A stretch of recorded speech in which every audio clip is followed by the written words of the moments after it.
howdy.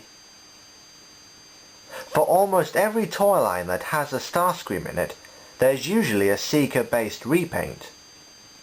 In the movie line, one of them is Thundercracker. The other is the G1 Target exclusive, but I don't have that. I read somewhere that this figure was Hasbro's compromise for releasing Classics Thundercracker as part of BotCon 2007. Anyway, with this being Thundercracker, it's painted mainly blue with red stripes around the body, wings and fins.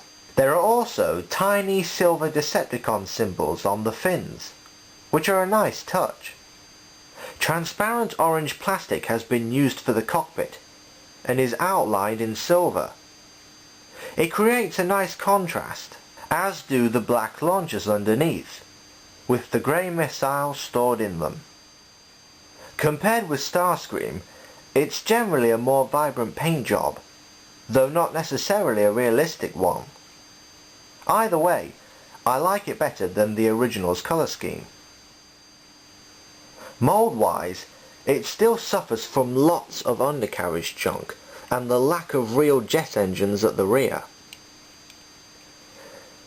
Though he retains the gimmick where you roll him on a surface and his missiles fire one by one, like so. Or, if you prefer, you can store them on these flip-out pieces on the side here. The transformation is obviously the same as the original. The new head mold has not affected it in any way.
And that's him done.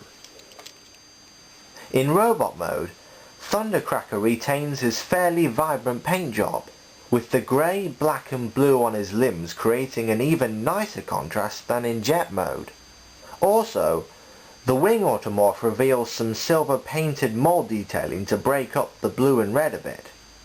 He could do with a little more paint apps on his legs, but otherwise he looks good in terms of colours once again. As for mould changes, he has a new head sculpt. It's designed like the humanoid Seeker heads used for the G1 toys, as you can see with the vents at the top. But it still has an alien-esque look to it. This fits in the movie aesthetic, which I like. This head can also be seen on the G1 Starscream deco. Thundercracker retains the strengths and flaws that Starscream had, from the menacing look to the limited articulation caused by his gorilla-like proportions. I believe I mentioned this in my Starscream review, but the lower legs are prone to popping off when posing him there in several ways. And the bulkiness of his arms and upper body make him pretty top-heavy too.